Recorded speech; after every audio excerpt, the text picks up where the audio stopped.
Evans gi wach mari mogik. December nangeni thoth ahinya. Anya ka thuolo bene mar mondo wish oganda Merry Christmas kod Happy New Year. Mae chenro mar mogik mar mbako romo. Sani ka ontie ka moro timo odiochieng' makiny to mae mogik mari ma ibede yamo kae chero ni machielo pod Nyasaye boloso.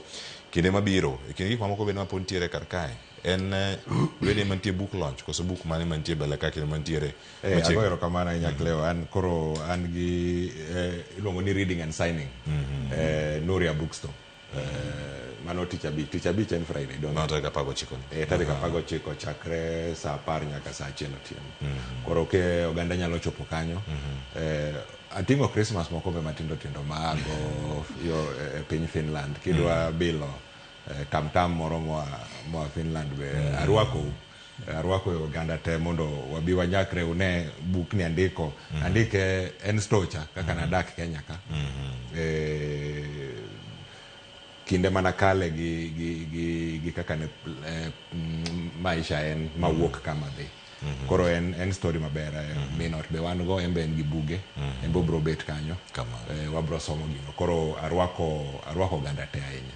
To ka watieko kae wachni adwa wacho na amora ahinya ka chopo dala. Ing'eni kata kisedak oko higni mang'eny kiduogo dala. Ing'eni oko kucho an jarateng', an jadar, an kiang'o. To ka duogo dala Anana Evans.